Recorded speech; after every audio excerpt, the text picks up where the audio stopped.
Saudara, saya menunggu hari ini, saya tidak sabar untuk menyampaikan kebenaran firman Tuhan yang Tuhan berikan tema yaitu identitas kita sebagai orang percaya, saudara.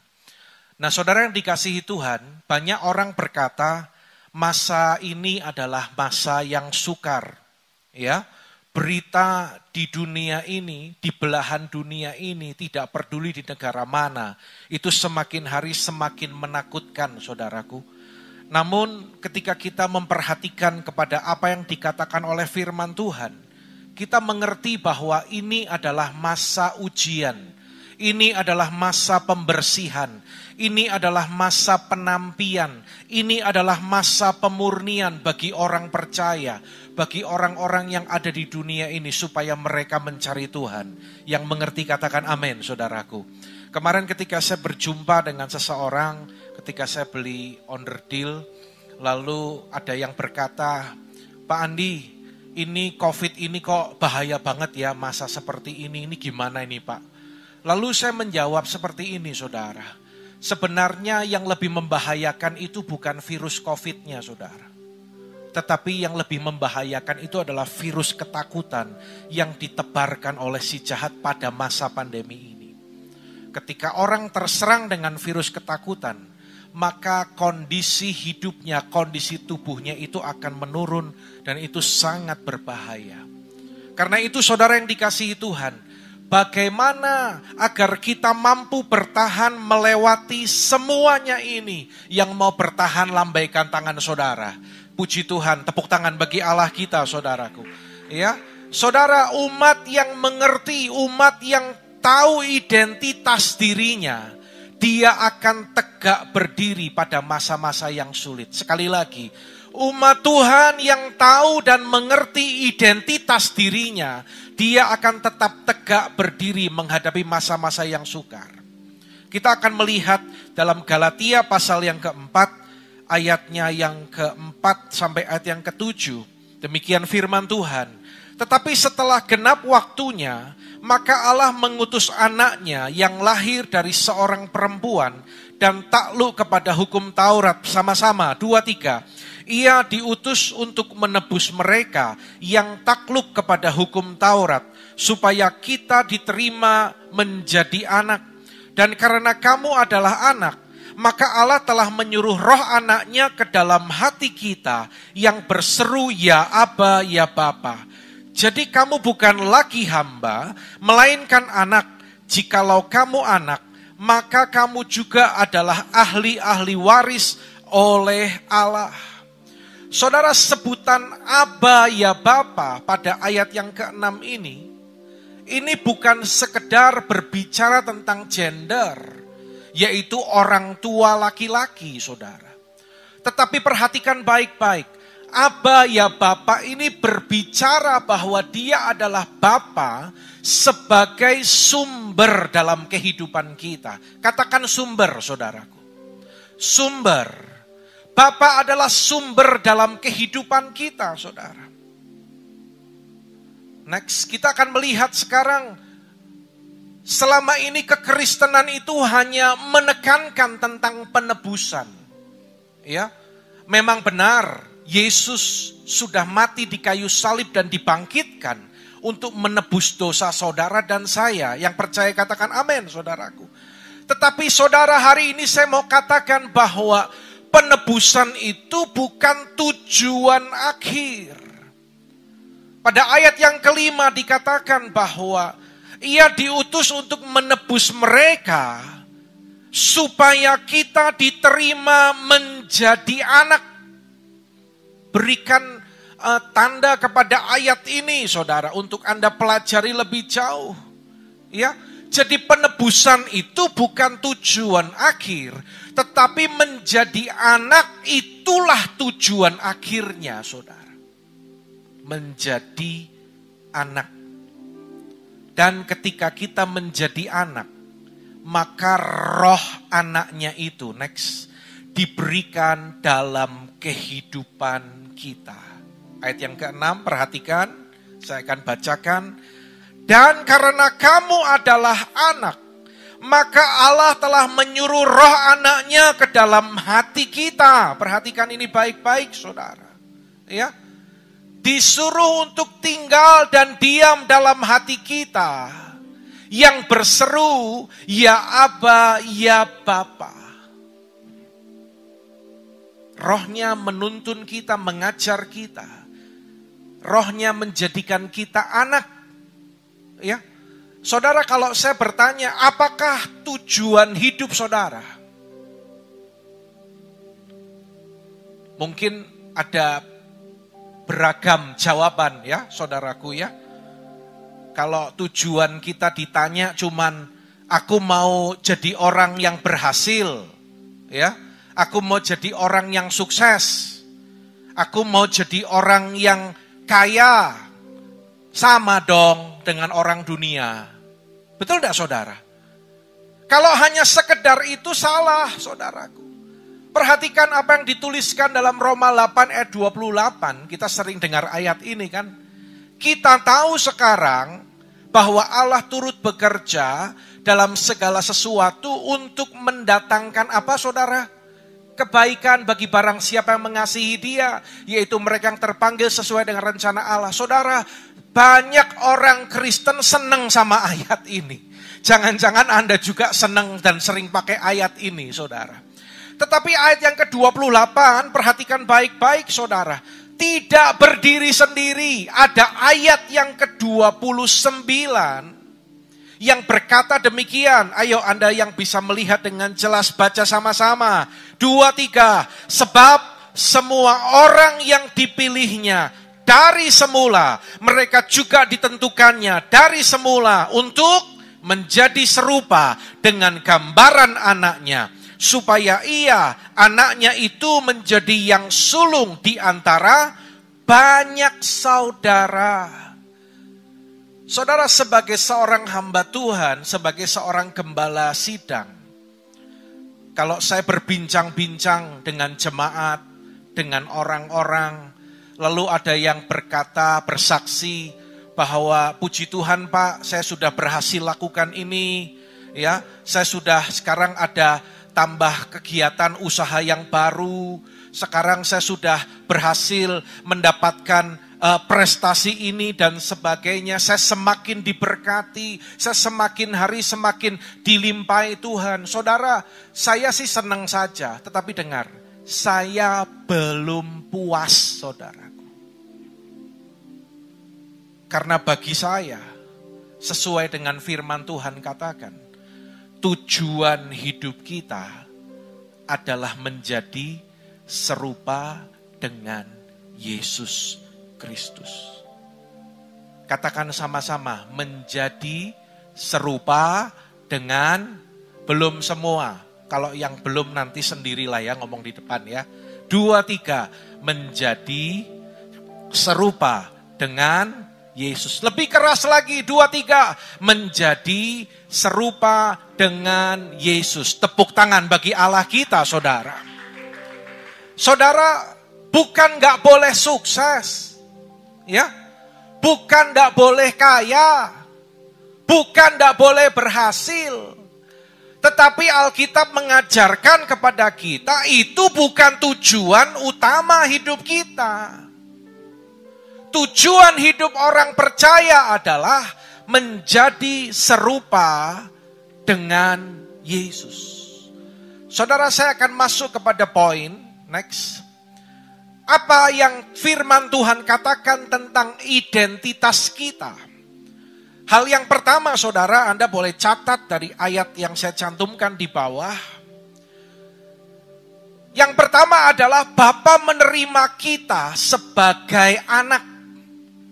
Ya, saudara, kita diterima oleh Bapa bukan karena kebaikan kita. Kita diterima oleh Bapa bukan karena kecakapan kita. Kita diterima oleh Bapa bukan karena kelebihan kita.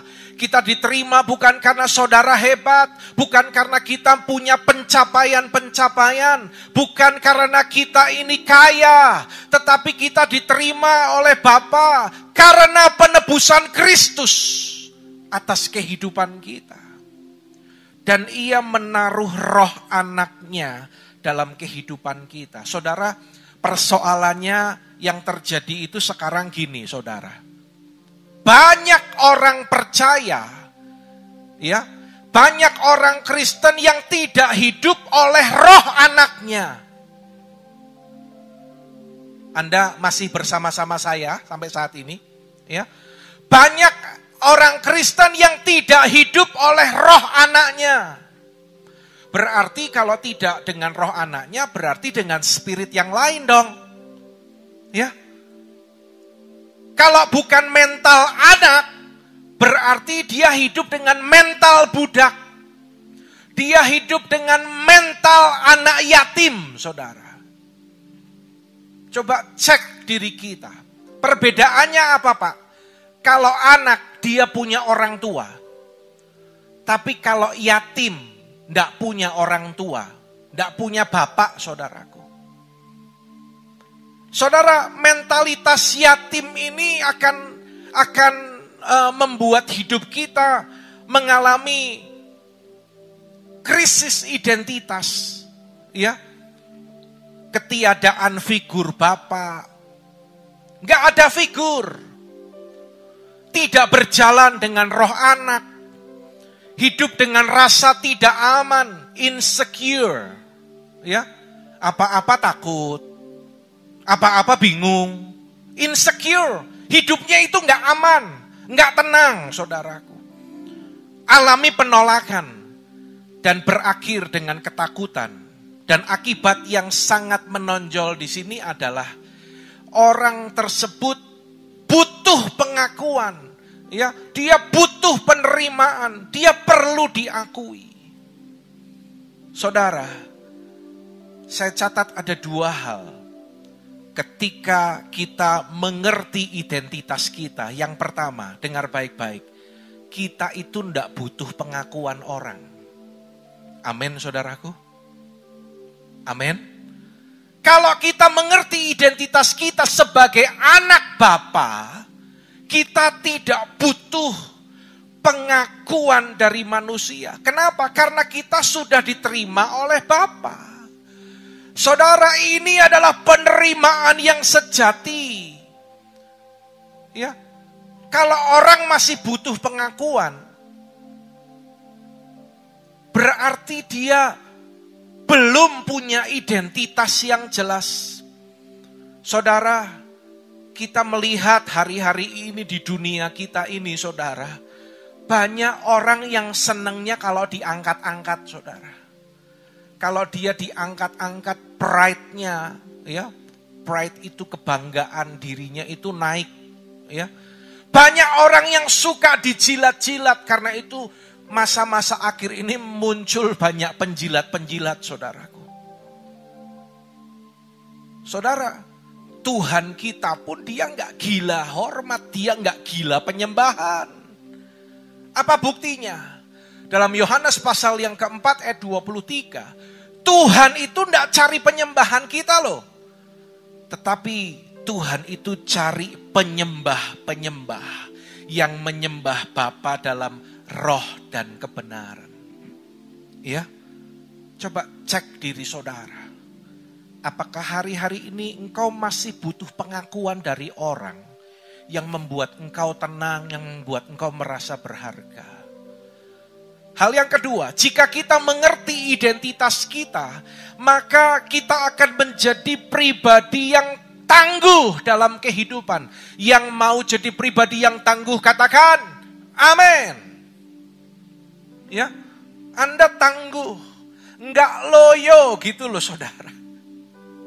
Enggak, kalau secara tubuh itu enggak, kalau orang yang kuat itu kan enggak gampang sakit gitu ya. Tetap bergas, tetap semangat, tetap antusias. Ya, jadi orang kalau mengerti identitasnya dia tangguh. Saya memberikan contoh yang pertama adalah Hawa. Hawa ini ditipu oleh iblis. Betul saudaraku? Alkitab katakan bahwa ketika Tuhan menciptakan manusia, Tuhan menciptakan manusia itu apa? Segambar dan serupa dengan Allah. Berarti ketika Adam diciptakan, manusia itu segambar dan serupa dengan Allah enggak, saudaraku? Iya, karena asalnya dari Allah. Tetapi ketika Hawa ditipu oleh si jahat, saudaraku, Hawa ini belum jelas, dia kehilangan identitas. Iblis tipu, kalau kamu makan buah itu, maka kamu akan menjadi sama seperti Allah. Kejadian 3 ayat yang kelima ya. Akhirnya manusia itu jatuh dalam dosa. Hati-hati saudara. Yang kedua adalah apa yang dialami oleh Yesus. Suatu kali iblis mencobai Yesus. Dalam Injil ya, dituliskan salah satunya dalam Matius 4 ayat yang ketiga. Jika engkau anak Allah, perintahkanlah supaya batu-batu ini menjadi roti. Ketika iblis mencobai Yesus, saudara, iblis itu sedang menyerang identitasnya. Coba kalau kamu anak Allah, perintahkan batu ini jadi roti. Tetapi Yesus nggak mau, saudara. Yesus menjawab, manusia bukan hidup dari roti saja, tapi dari setiap firman yang keluar dari mulut Allah. Yesus nggak perlu buktikan, dia nggak perlu demonstrasikan apapun, ubah batu menjadi roti, baru dia disebut sebagai anak Allah.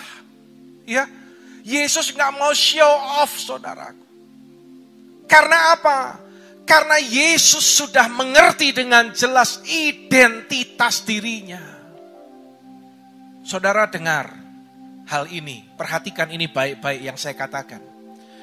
Kalau penerimaan oleh Tuhan belum cukup dalam kehidupan kita, maka kita akan mengejar penerimaan yang semu.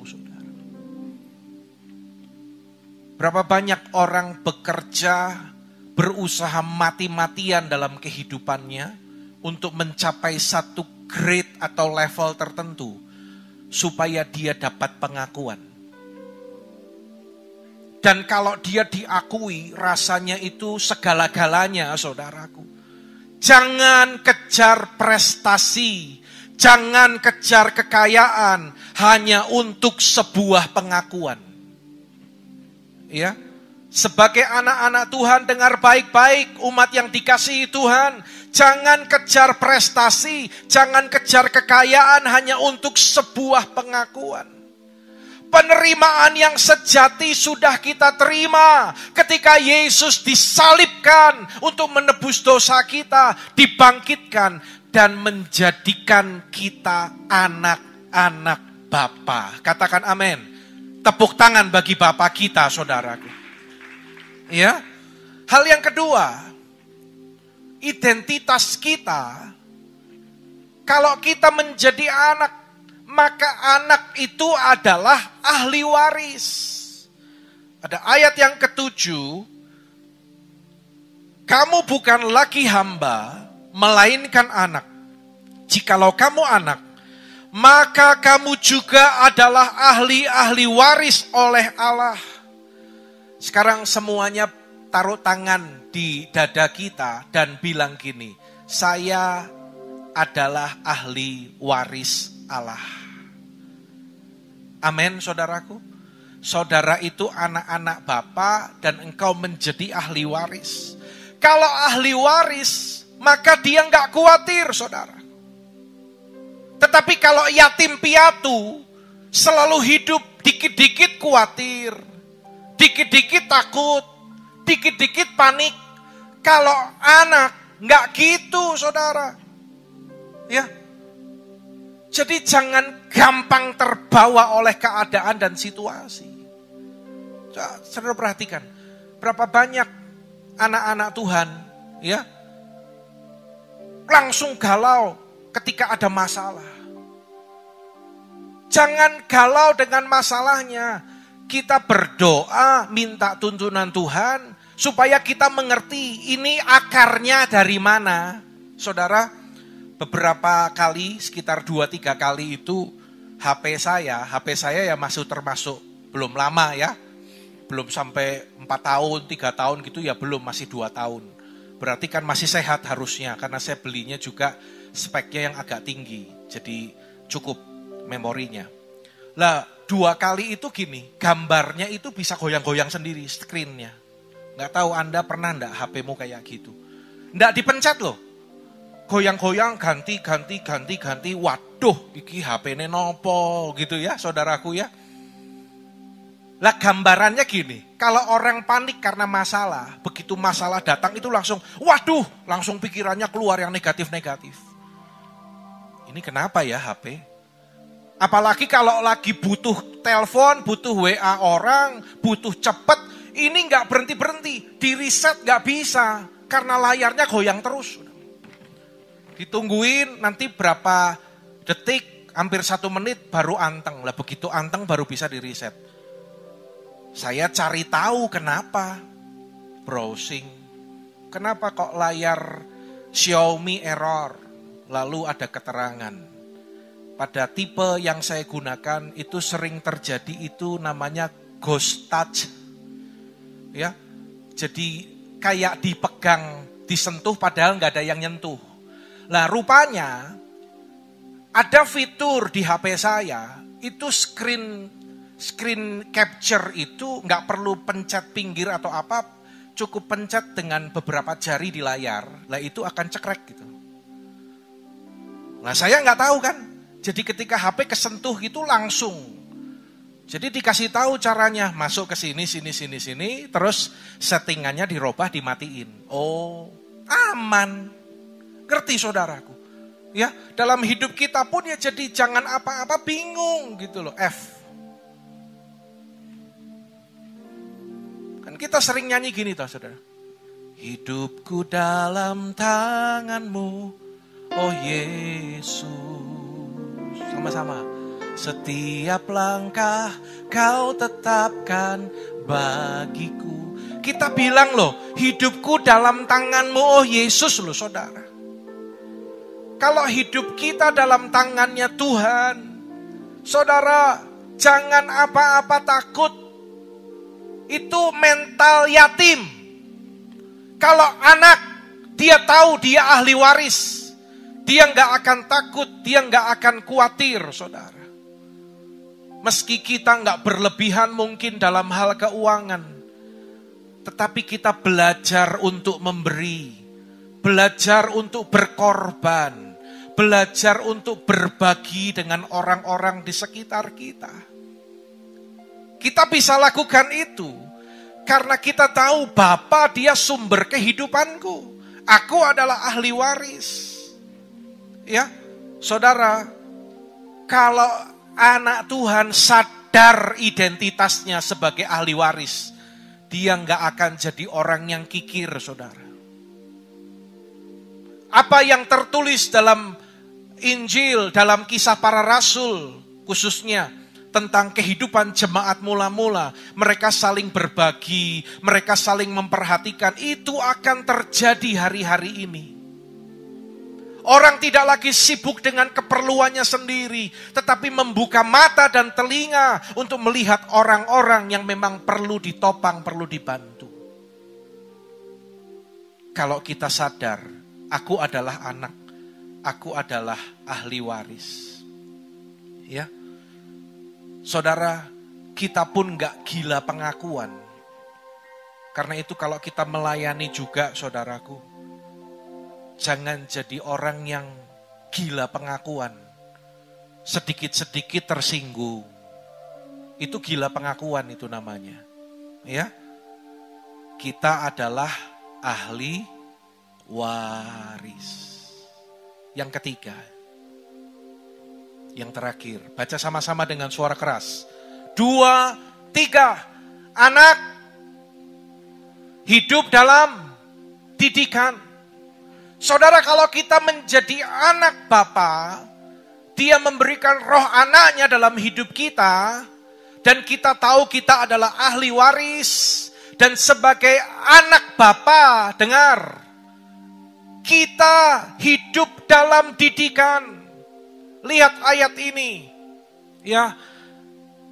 Hai anakku, janganlah anggap enteng didikan Tuhan. Dan janganlah putus asa apabila engkau diperingatkannya. 6. Karena Tuhan menghajar orang yang dikasihinya dan ia menyesah orang yang diakuinya sebagai anak.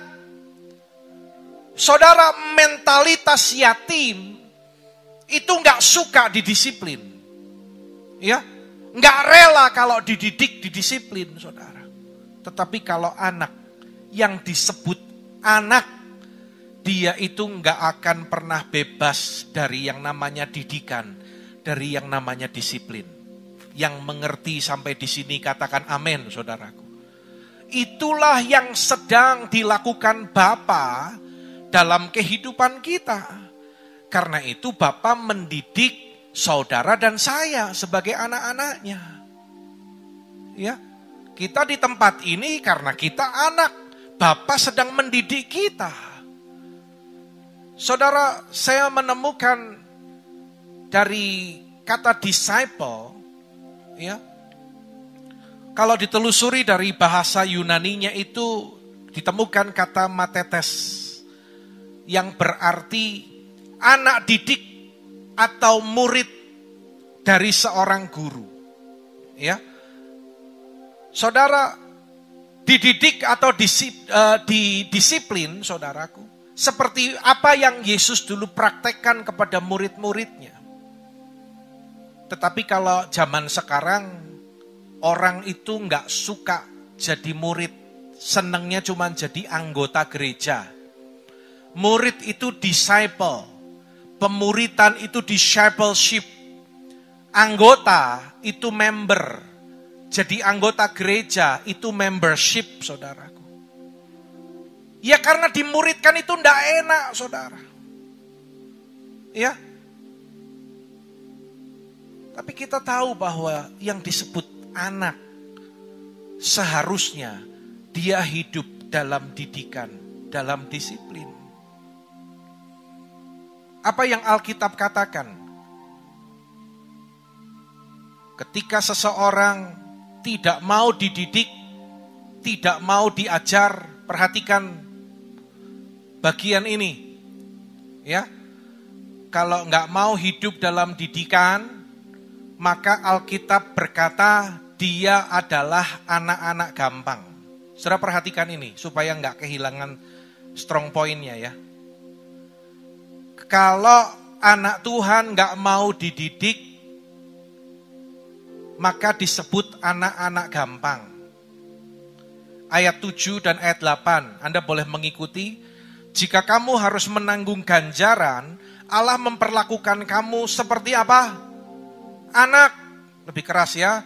Di mana terdapat anak yang tidak dihajar oleh ayahnya, artinya dididik, didisiplin.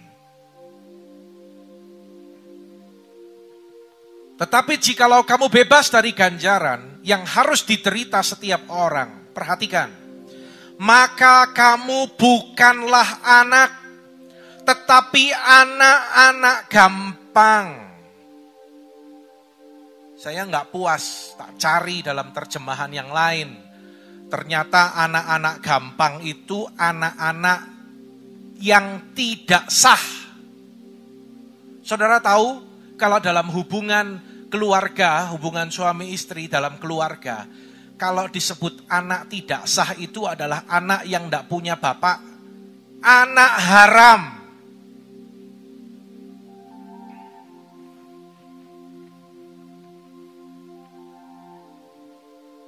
Anak sah,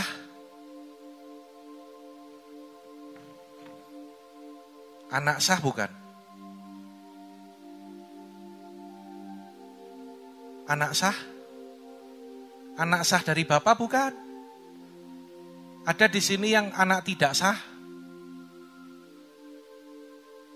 Karena itu saudara, ya, ingat kalau yang namanya anak, itu ya dididik sama Bapak.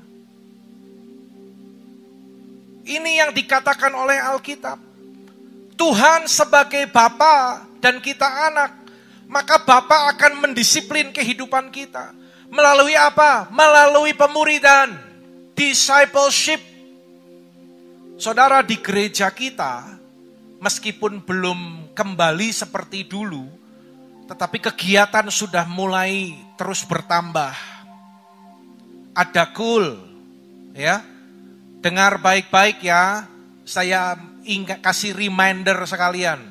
Hari Rabu jam 5:30 itu ada kul kit.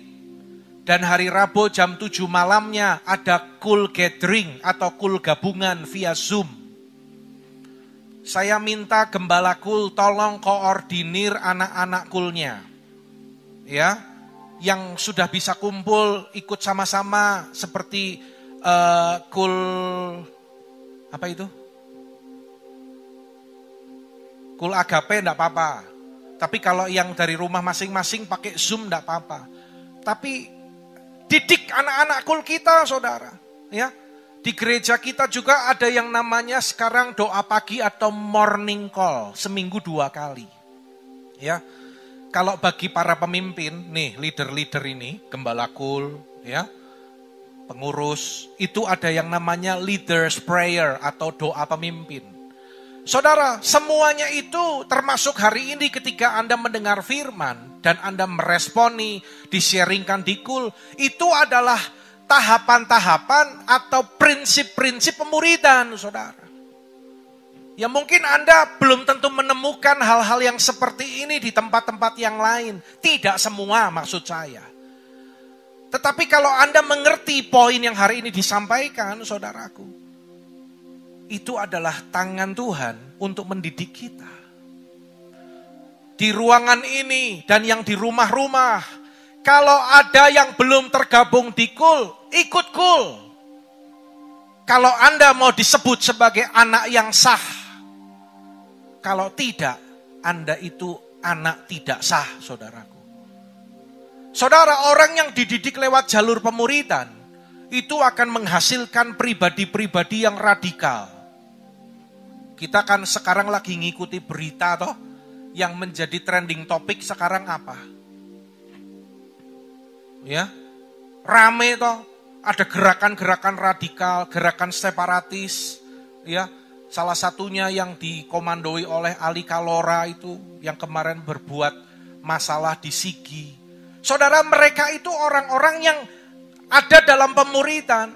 Saya ambil contoh ini ya, tentunya tindakan mereka, langkah mereka itu keliru, salah. Tetapi ini loh, yang saya mau tunjukkan itu prinsipnya loh, saudara. Orang yang dididik dalam pemuridan, jalur pemuridan ini menghasilkan orang-orang yang radikal. Bahkan kepolisian pun sampai sekarang, apakah Densus 88 dan pasukan khusus yang dibentuk di daerah Tinombala sana, belum berhasil untuk menyelesaikan masalah teroris di sana. Tuntas sampai ke akar-akarnya, belum berhasil. Kenapa? Karena mereka ketika dibabat yang satu, yang sini tumbuh. Dihancurkan yang sini, yang sana sudah tumbuh. Karena ada pemuridan. Mereka didisiplin, dididik. Wow. Sampai dari mereka ada yang berani datang ke satu acara dan mereka meledakkan diri mereka. Menurut konsep mereka itu jihad. Coba kita ukur dengan kekristenan. Ada orang yang gak bisa ikut morning call saja. Alasannya, saya gak bisa bangun, Pak. Sampai akhirnya tidak pernah ikut morning call. Tidak ada usaha gitu loh, saudara. Gitu anak bukan? Anda jawab sendiri deh. Ya. Kalau ada kerinduan pasti ada usaha, saudaraku. Disiplin waktu saja susah. Anak bukan. Anak yang sah bukan. Kalau bilang kesaksian, waduh kalau ngomong ada orang-orang yang kata-katanya itu rohani sekali. Puji Tuhan, aku ini orang yang diberkati Tuhan. Ngakunya orang yang diberkati Tuhan. Tapi kembalikan persepuluhan aja gak setia. Bahkan ada orang yang gak pernah kembalikan persepuluhan. Anak yang sah bukan itu. Jauh. Kalau dibandingkan dengan yang tadi saya kasih contoh itu. Meledakkan badan itu jauh. Orang Kristen mah jauh, saudaraku. Iya toh? Belajar disiplin aja susah. tanpa sadar kita nggak disiplin. Tapi kalau diajar, didisiplin, dididik, nggak suka, ditegur, tersinggung. Loh ini jane ujung-ujungnya mau kemana ini? Ya, ada yang seperti itu. Ada orang, nggak di sini ya, tapi saya nggak perlu cerita ini di kota mana, di gereja mana. Datang ke gereja masih takut. Dapat tugas pelayanan, ditunda-tunda, minta dialihkan. Tetapi saudara, dengar nih. Goes sampai ke Bali. Dan sepanjang tempat perhentian, update status story. Sampai di Bali, bikin testimoni. Kalau kami boleh tiba dengan selamat, semua karena penyertaan Tuhan. Saya dengar kayak gitu, saya bilang, sadar bang, sadar.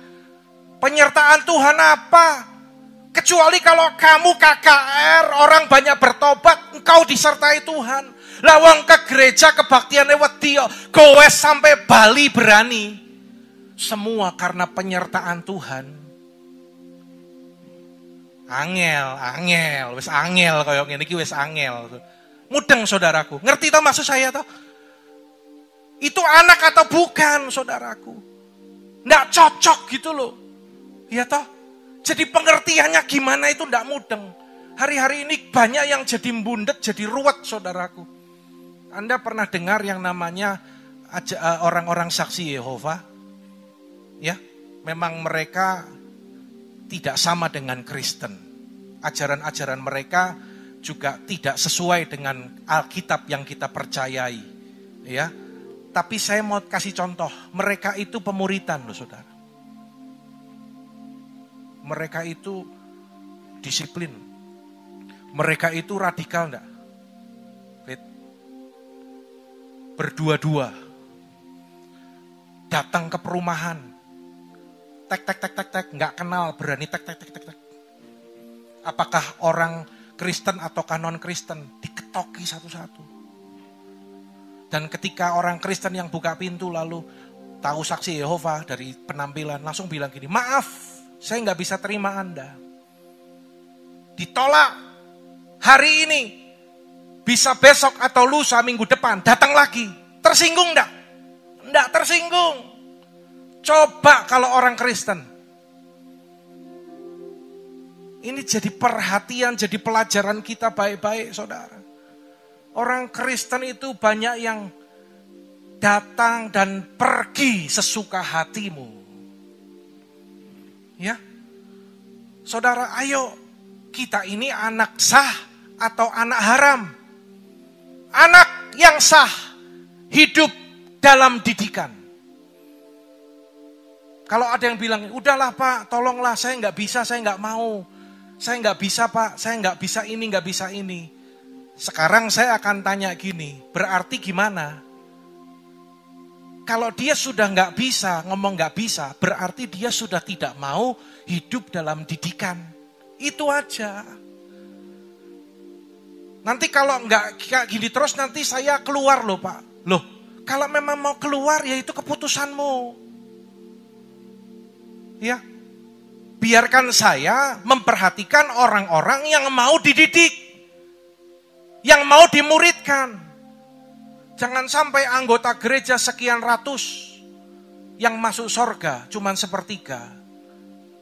Saya salah di hadapan Tuhan. Tapi mendingan jelas kalau dia anak, anggota keanggotaannya mulai mungkin sedikit, tetapi memang mau dididik. Memang mau dilatih. Berapa kali orang disuruh ikut kul, kayak denger nggak denger gitu saudara. Itu anak bukan. Bukan anak yang sah. Kalau nggak mau dididik. Ya, saudara, ini yang saya terima. Dan tangkap slide terakhir, identitas kita sebagai orang percaya ini. Ya, Bapa menerima kita sebagai anak.